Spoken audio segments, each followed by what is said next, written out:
Yes, people, welcome back to the Shoestring Budget podcast. And it's Tuesday Vibes episode 2. Today we're going to take it really slow, chill out, and talk about our favourite thing, Manchester United. Big up to Peter and Joseph in the comments. Lovely to see you boys here. Make sure that you share this everywhere, retweet, get it liked, get it shared. Let's get as many voices in that comment section as possible today. It'd be lovely to see more people as always. As you can see in the top corner there, we are now officially sponsored and we're in partnership with Bold Tactics. So really excited to be working with these guys. It's boldtactics.com. All you need to do is check the link in the description. They do match previews, match reviews, as well as a very funny and comedic breakdown of all the players' biographies as well. I really enjoy reading through, certainly after a game when I'm feeling really frustrated. Joseph and the team, they've got such a great way with words, and they put such a great spin on making you feel better, to be honest, after a bad game. Certainly after that Newcastle game, I was feeling very frustrated, feeling very negative, certainly towards certain players like Fred. Went head over to Bold Tactics, checked out the latest article about Fred. A must read, okay? Check that out, guys. We're really super excited to be partnering with them, and yeah, make sure you check it out. The link is in the description. So Manchester United tomorrow will be taking on Tottenham Hotspur at Old Trafford, and to be honest, I'm not sure how I quite feel with this particular game. Going into it, it looks like there's not going to be a lot of goals in it, I'd say. That's definitely one of the talking points that we're going to be going into, and we're going to have to really try and analyse why Manchester United are struggling to score. There's so many negative things surrounding Manchester United in terms of their attack. Now, this has probably been one of the best phases in the last few years, certainly that I can remember in the last few years, that Manchester United have been in. We're going into this game with only 1 defeat in 5. Playing pretty well, you know, possession. Even against Newcastle, we were high. Well, I think we were like mid-60s in terms of possession against them. The main issue now, it looks like, is the attack. And we need to try and figure out exactly what is going wrong with Manchester United's attack, because it seems all over the place. Big shout out to Rich as well. Hi Rich in the comments. Make sure you guys talk to each other in the comments as well. You probably learn from each other so much. I learn so much from talking with you guys, especially Rich as well. I've been on Rich's channel. Make sure you check his channel out and drop him a like and subscribe. I believe Rich is doing a preview of the game later on tonight at 10 o'clock, so make sure you head over there. I'll probably be heading over there as well and jumping into the chat there. So, going into this game, as you can see, I've titled this Ronaldo to be benched. That's a big topic of discussion, I think. I really do think that we have to have that discussion again about Cristiano Ronaldo being dropped. Now, all the talk before was about Anthony Martial. When he scored the brace against Man City, I thought, here we are, he's finally back up and running. And then all of a sudden, nosedived. Real big shame, and we've lost him again. He's not in tomorrow's fixture. He was obviously absent for that game against Newcastle. Big loss, and I don't know where we go. Where do we go from here? So I'm going to go through as well in a few moments time my predicted 11 for tomorrow and my chosen 11. Not necessarily what I think will happen, but what I would like to happen. But I've seen a lot of YouTubers today talking about why Manchester United can't score, and it's a conversation I really want to jump into and get your thoughts on as well. Pete's put in the comments there, I'd play Rashford down the middle tomorrow. Exactly, Pete. I'm going to come back to that because I agree with you there. I agree with that. Now, when we look at the Newcastle game, and to be honest, if we look at the Ammonia game as well, when we've got Cristiano Ronaldo in the team, we play a completely different style. And we have to almost work around Ronaldo for a number of reasons. One, because of his age and his speed, and the way that we can link up with Ronaldo is to play a certain style around him. If you've got a more mobile striker like Marcus Rashford or Martial up there, there's a bit more movement that allows a bit more creativity. In my opinion anyway, that's what I think, and that's what I'm noticing as a consistent thing now. Whenever Ronaldo's in the team, we don't seem to tick well. And I've seen a lot of people, certainly a lot of big YouTubers, sort of blame the midfield for that. And I do think there is an argument to be had there. I think there is a lack of creativity within the Manchester United squad. But to just blame the midfield, I think, is a bit naive. I do think we have to look at Ronaldo's movement and the kind of play around him. So if you look at, for example, I'm going to try and break it down as easy as I can. So you've got, for example, on the wings, you've got Anthony and you've got Jadon Sancho. Certainly against Newcastle, that was how we were. Now with those two, Anthony, I've never seen use his right foot. So he always consistently has to cross with his left. I could be wrong, but I've never seen him cross with his right foot, which means he has to almost bend the ball out. All the defenders have to do is sort of position themselves in front of that. They know exactly what he's going to do. And that's a big issue for Anthony's game. But when I see Anthony thrive the best is when he is in a front three with a more mobile striker, someone he can link up with and play off, someone who he can make that run and bend the ball into the back of the net, which we've seen him do a few times already in his early career at Manchester United. And I really do think that Anthony struggles as a result of having Cristiano Ronaldo in the team. That's not necessarily Ronaldo's fault, but that is definitely something I'm noticing as a consistent thing. I've got in the comments Joe saying, yeah, Anthony doesn't use his right foot, and it means he ends up showing defenders where he wants to go. And that is a consistent thing. I saw a few weeks ago, and I kind of criticised Paul Scholes. He came out and said that Anthony is almost like a one-trick pony. He either goes sort of tries and takes a player on and ends up going back, or he ends up just crossing it into the box and hoping for the best. I can see that now. I understand where he's coming from. I don't necessarily agree that he's a one-trick pony, because I do think he has a lot of attributes to his game. But I do think having a more rigid number 9 in Ronaldo, obviously he's number 7, but you know what I mean, having that number 9 who's a bit more rigid and lacks that fluidity in his play, I think that really is a detriment to both Jadon Sancho and to Anthony. In a similar way that having Malacia drop out in the last game and having Luke Shaw coming in to work on the overlap, that movement and that fluidity allows Jadon Sancho to thrive on the left-hand side, and I think we saw a really good game from him on the weekend, which obviously turned out to be a very controversial game, but we won't discuss that. Pete in the comments, one with the right, it went as a goal kick versus Newcastle. There you go. I missed that, to be honest, so that's good that you've noticed that. I am going to have to quickly look at this. Pardon the glasses, I don't like wearing them, so you'll have to forgive me because I can't see the comments. I really do obviously want to get your guys' opinion on it.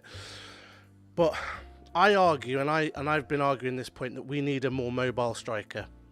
And in the last few days, we have been linked, or certainly in the last few weeks, we have been linked with Tammy Abraham. Now, for me, I personally am kind of against this signing.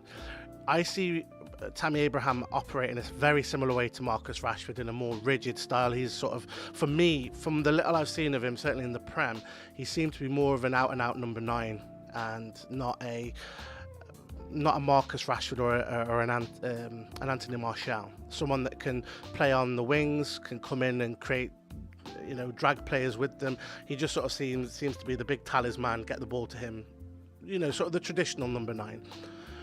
And I'm obviously, anybody that's watched this show or follows us on Twitter knows I'm a huge advocate for Cody Gakpo, and I really think we need to keep pushing for that. We need to keep that on the agenda, because there was a report last week from David Ornstein who said that Cody Gakpo is available for around £30 million. That's his release clause, his rumoured release clause. And Leeds United were very, very close to securing him on deadline day, which we all know about. There is still a very big possibility that he ends up in the Premier League at a different club to Manchester United. Now, what Cody Gakpo offers is he offers play from the left. He can play down the middle. He's much more mobile. And I think with him in the squad, we've got defenders won't know who to mark. They've got so many players running at them. They've got Rashford, who can play down the middle and on the left. You've got Jadon Sancho, if he plays, he can sort of swap wings as well. He's very tricky. And you've got Anthony, who we know is an exceptional talent. So I'm really advocating for Cody Gakpo. And the more I'm seeing, the more it looks likely he is going to a different club than Manchester United. Just going to catch up with some of these comments. We've got here, for Anthony to work, we need Dalot to be overlapping and given the option. In a very similar way that we highlighted how Tyrone Malacia's kind of game what he does is at a detriment to Jadon Sancho. So because Tyrone Malacia doesn't overlap as much, he sort of goes more direct. It doesn't free up that space for Jadon Sancho to either whip a cross in or to try and take on a man, because he ends up with two players on him.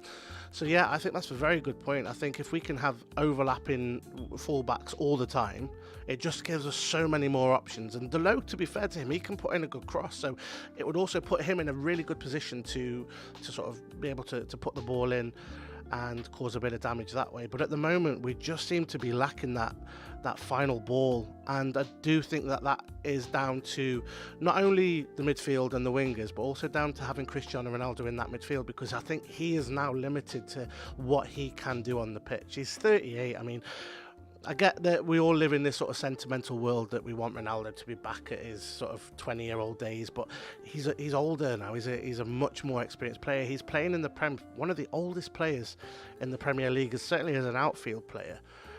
You know, at his age, you're looking at sort of goalkeeping. You know, you look at some of the older goalkeepers that have been in the Prem that get to their 40s. You very rarely see forwards consistently play. Now, that I know there's been a lot of talk about his reaction to being subbed, and Ten Hag did come out and say no one wants to be subbed, and you know, he can understand his frustration, but he needs to show me, you know, that he wants to play. He needs to show me that he is, you know, that he can do it in this team.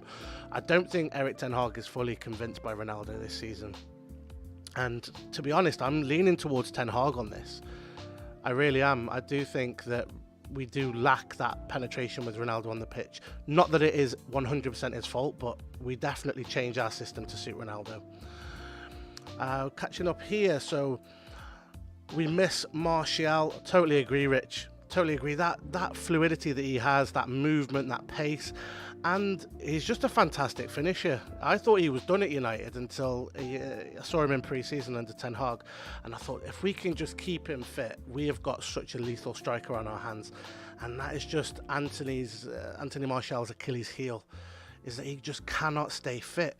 I mean, I don't know how much more we can ask or how much more we can take. It's got to be sort of last saloon for him now. We can't keep hoping that he can, you know, keep fit, because it just doesn't happen. It just hasn't been happening, and it's a very big worry. And that is why we really, really need that striker in the winter window.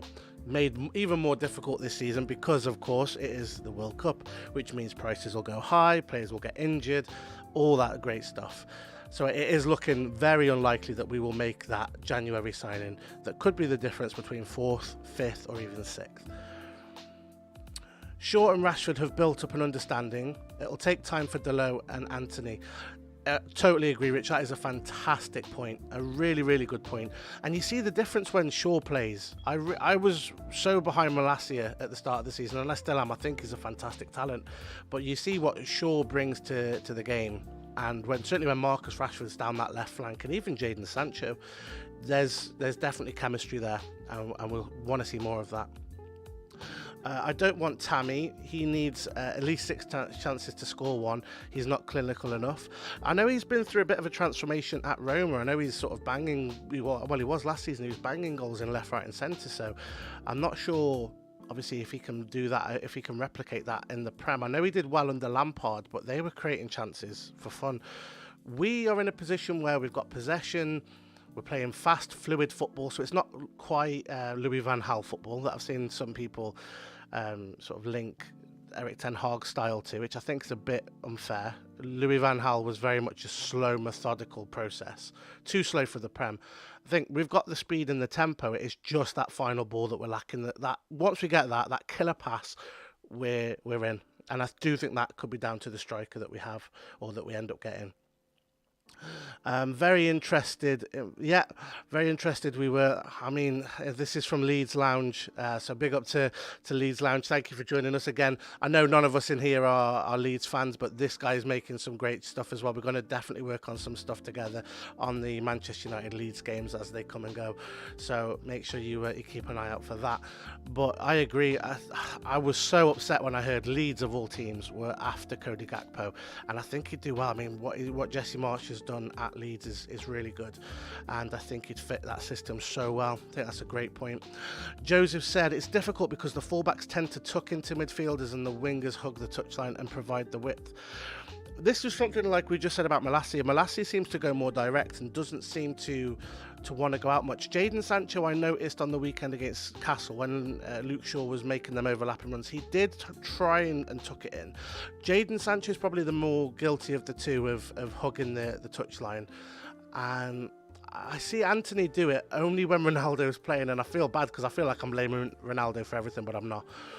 But when we looked at who was it he played against?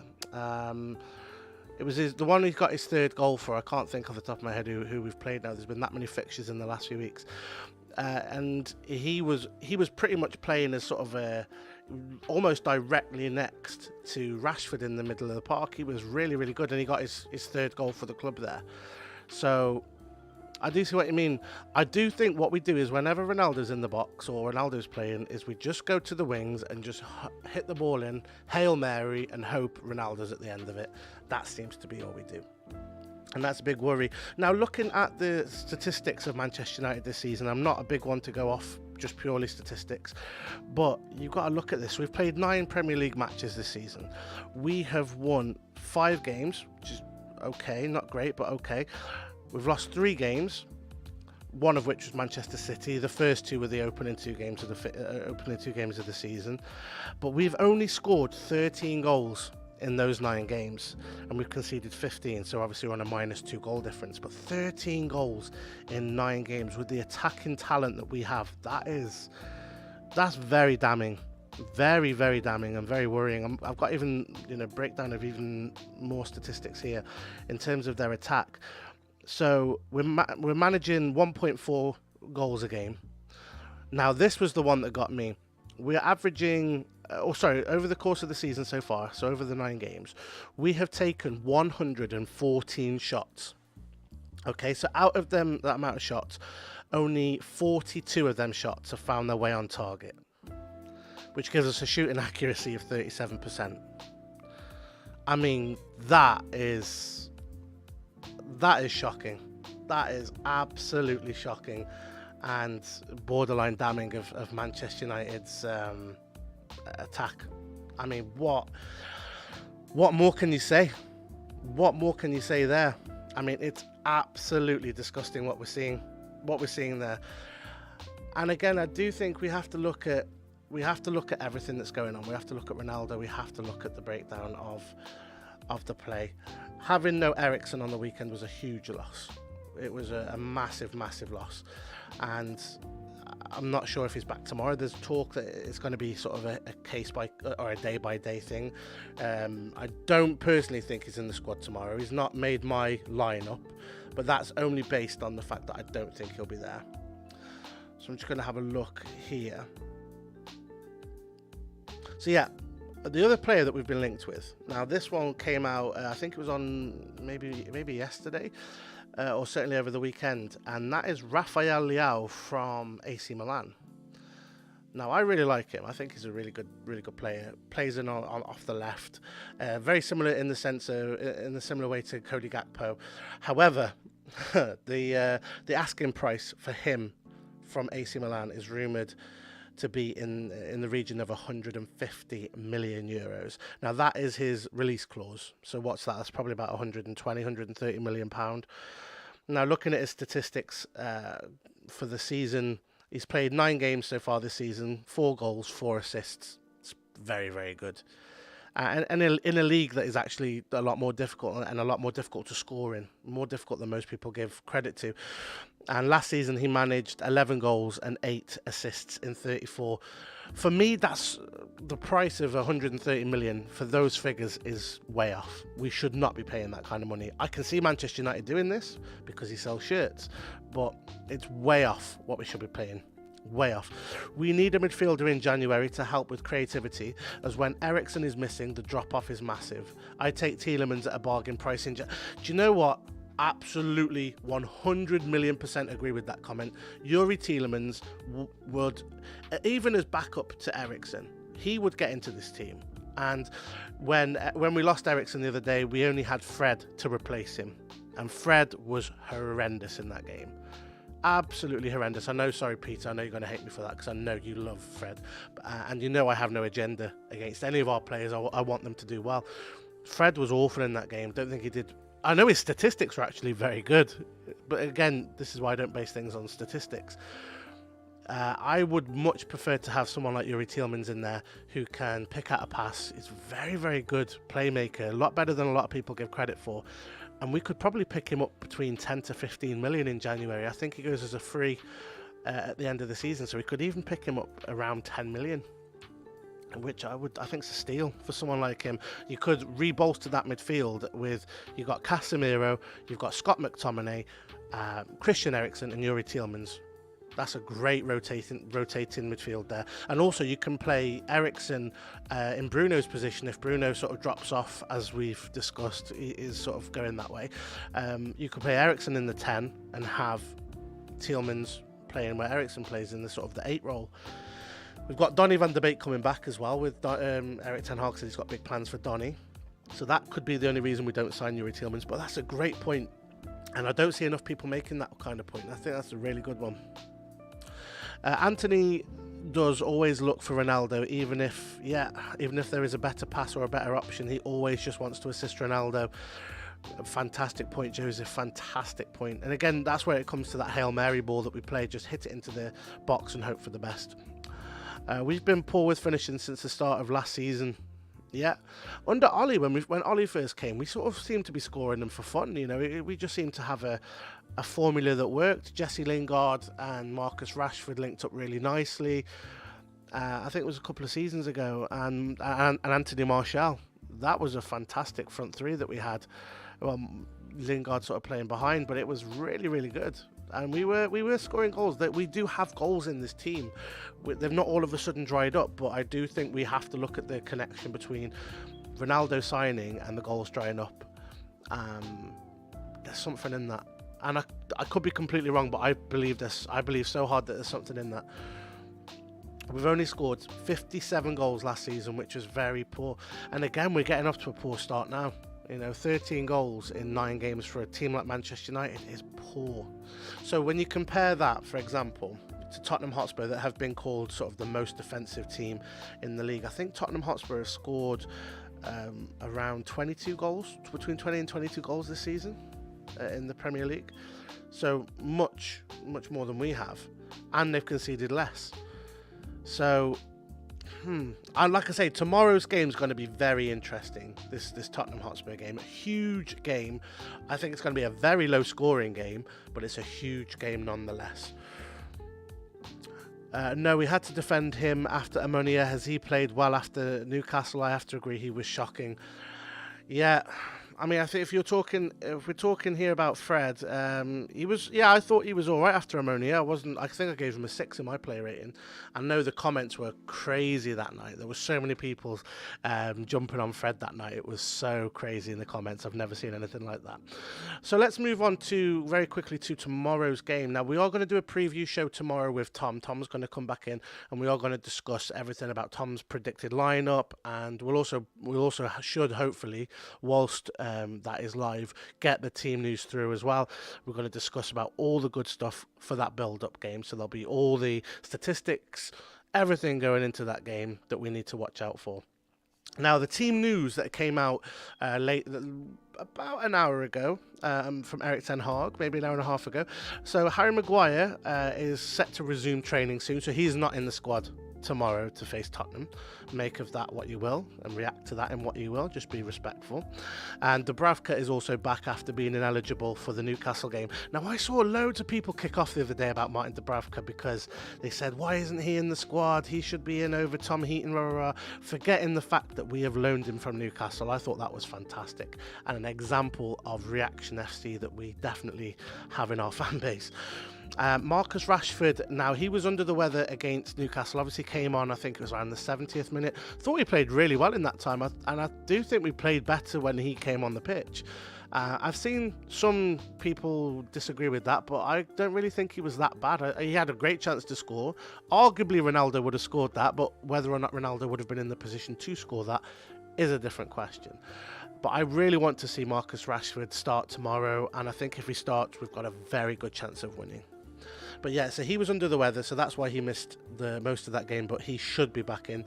Rafael Varane back and fit, which was great to see against Newcastle. Very sloppy play from him very early on, nearly gave away a penalty. Should have been a penalty, but in a game where the referee was sort of, I don't know if he was watching a different game, we got away with it. Although we should have had maybe 2 penalties and a goal, but we move. Jadon Sancho to start is a debatable one as well. That's something else that was asked today of Erik ten Hag. Now, on the injured list that we've confirmed, Axel Tuanzebe, who I didn't even know was still at the club. I still thought he was out on loan. Aaron Wan-Bissaka, Brandon Williams and Donny van de Beek have been unavailable. Donny van de Beek, make sure you check out the rise and fall of Donny on our YouTube channel. Goes into the depth of how he started and where he's at now. And does he have a future at Manchester United? Who knows? We've also got here that 17-year-old Kobbie Mainoo might be back in the squad for tomorrow. He was on the bench against Newcastle as an unused substitute. And it'd be great to see some young players, certainly if either we're getting thrashed or if we're thrashing Tottenham, which I can't really see, but it'd be nice to see him regardless. Now, Tottenham's team news: Richarlison is out, which is great news because he always seems to put in a good shift against us. But he is fortunately not going to be missing the World Cup, which is a big relief for him. Now, Kulusevski could be playing tomorrow as well. He's a great player. I've never heard of him before he went to Spurs, didn't know anything about him. He's tearing it, so he could be a really big threat tomorrow. Really, really big threat. And they're going to just sort of spring it on us as to whether or not he's playing. Lucas Moura could be back in the squad. He's 50-50. However, defender Emerson Royale is still suspended after the red card that he picked up against Arsenal in the North London derby. So we're going to move on very quickly to my predicted and my wish list Manchester United squad for tomorrow's game. So, as always, it's got to be this man. It's got to be this man, David De Gea. Been brilliant so far this season. Really enjoyed seeing him play as a sweeper keeper, something that we've never seen from David before. And the only thing that I worried about, and could be an issue for tomorrow's game in particular, is his distribution has not been great. Certainly against Newcastle, his distribution I thought was very, very poor and was one of the poorest aspects to his game.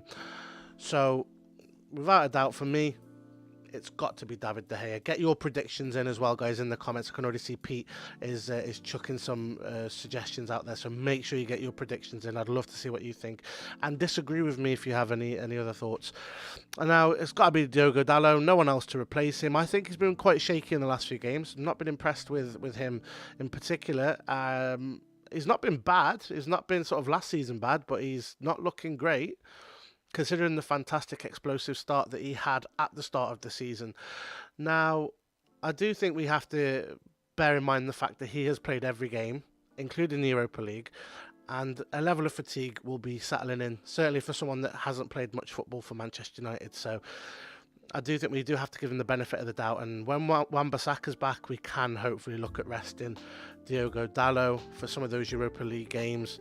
Give that man a break. But yeah, Diogo Dalot starts for me with Rafael Varane and Lisandro Martinez as our defenders. Brilliant defensive partnership with them two. Really, really, really good. And yeah, just think more of the same from them two is needed. So, Luke Shaw on the left. I mean, Luke Shaw has been brilliant since he's come back into the Man United squad. I keep chucking it around. Roberto Carlos is coming back this season. He's got competition, which is something that he has lacked at his time at Manchester United. The best we ever saw of him was when Alex Telles came in, and now we're going to see it. Now Tyrell Malacia has been pushing for his spot. So, roll on Luke Shaw. Scott McTominay will come back into the squad tomorrow, I think, in place of Fred. Now, this is obviously subject to Christian Eriksen being unfit. If Eriksen's fit, obviously he walks into the squad. But Scott McTominay and Casemiro, a bit more defensive. We've got to be very careful of Son and Harry Kane. We're going to need as much defensive work as possible to stop the likes of them. And obviously Kulusevski, if he's back, he'll need watching as well. So I'm going to go with a more defensive setup with Scott McTominay and Casemiro. Bruno Fernandes. We could do a whole podcast just on Bruno Fernandes, to be completely honest. He has been up and down all over the place this season. He, performance-wise, has been everywhere. I don't even know what to say. I mean, his work rate is phenomenal. He is almost turning into a little bit of a Fred. Work rate is through the roof. End product and creativity is sort of not there for me at the minute. I'm not jumping on the Bruno hate wagon though. I'm seeing there's a lot of agendas flying around about Bruno being finished at United and we're better off without him. I am nowhere near boarding that train. No way. This man has saved our skin more times than I dare to count. So Bruno Fernandes for me starts this game as captain of Manchester United. And I'm hoping we see him back to his best. And I think we will when you see our attacking lineup that I'm going with. On the left, we're going to obviously... on the right-hand side, we're going to go with Anthony. Again, we've said everything that there is to say about Anthony. Just needs to work at his creativity. Not whack it into the box and hope for Ronaldo as much as possible. He needs to work on who to take on, when to take them on, and if not, what is the correct pass. I'm hoping that we start to see that. Brilliant start for him in this Manchester United career. I think he's been really, really good, and hopefully we see more of the same. I'm going with Jadon Sancho. Now, it would have been Marcus Rashford in this position if Martial had been fit, but obviously Martial hasn't been training today according to all reports.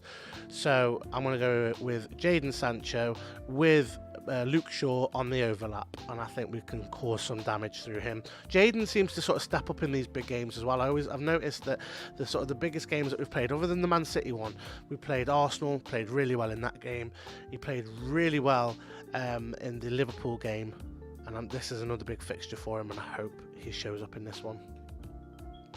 And for me, straight down the middle, Marcus Rashford. I can understand the argument for and against Marcus Rashford playing as a 9. I have made the argument against it plenty of times, but I think based on what we need and the fact that I do think we will probably be under the cosh a little bit at times, having an outlet like Marcus, ball over the top, I think he's going to be really useful tomorrow. And I do think his link-up play is fantastic, and the fact that he can take on a man, it's going to be vital. And I think we need speed in this game tomorrow. We need to be quick and aggressive, something that we can't really do with Cristiano in the team. No disrespect to him because he is the GOAT, but we do have to call it how it is. So that is my predicted lineup. I'll read through some others in the comments. So Pete's put De Gea, Dalot, Varane, Martinez, Shaw for the defence. So pretty much the same as mine. In midfield, Casemiro, Eriksen if fit, McTominay if he's not, and Bruno as 10. I think it's pretty much predicted now what we're going to have to do. We haven't got the squad depth to sort of really do anything drastic, or maybe the courage to do something drastic. Like, I would have loved to have seen Zidane Iqbal play over Fred in that game against Newcastle, or even certainly at half time just hook Fred off and put Zidane Iqbal on. I don't think we could have done much worse, than Fred. So, Pete's gone for a forward line of Jadon Sancho on the left, Rashford through the middle, and Anthony off the right. So me and Pete in sync there. And Joseph's put good front three, to be honest. We need speed and fluidity, and Rashford's the best we can do. Agree. If Martial was in the squad, if Martial was fit, it would be a different conversations. But based on what we have and what we need, it's going to be that man for me, Marcus Rashford, down the middle. Now, we do need to make winter signings. We really desperately need to make them. Whether or not we get it is a different matter. We do have to also consider it as the World Cup, as I mentioned before. So we do have to remember that prices will rise, prices will fluctuate, and players will get injured. So we really need to consider that as well. We should have got these deals done in the summer, let's be honest. We should have got Cody Gakpo wrapped up. If it's true what David Ornstein has said and reported, that it's around 35 million for his release clause, we should have been signing him if he was a flop, he's a flop. We have spent more money than that on flops, on pretty much guaranteed flops as well. So, and I think with his age, we could have got a sell on for him, but last few comments here now. Just a big thank you to everyone that's tuned in tonight, and thank you for you guys in the comments. I appreciate it as always. These Tuesday sessions are literally going to just be us, between me and you. It's just, I like talking to fans. I love getting your opinions on stuff, so thank you so much for being in the comments. I can't stress that enough. We've got Pete here with the last comment. We need our wingers to push their wing backs deep. Thing is with Conte is such a defensive genius. He will know exactly what Manchester United are going to chuck at him tomorrow. The only thing that we've got to our advantage is whether or not we play Ronaldo. If we play Ronaldo, I think it's a very easy game for him to coach. If we play Marcus Rashford, we have, with that front three, like Joseph said, we have fluidity and speed, and that can create so many issues for this Tottenham Hotspur defence. A game I predict is going to be a very low scoring game, probably a goal, maybe a 1-0 either way. But I couldn't call a winner. Certainly couldn't call a winner yet. Until I see them team lineups, it's going to be very difficult to call a winner. But yeah, that's it from me for tonight. Remember to like and subscribe. Please retweet and share and get this out there. Let's keep building a community. I'm loving seeing people in the comments. I want to have as many people as possible. I want to be struggling to read all the comments, as it was against Ammonia the other week. It was really, really good. And yeah, just please keep helping us build the channel. Make sure you check out today's sponsors and our new partners on the Shoestring Budget podcast. It's boldtactics.com. Fantastic stuff. You need to read some of the stuff that Joseph and the team have written there. Some really, really engaging stuff, and we are so thankful that they have asked us to sort of be their platform for them to be advertised on.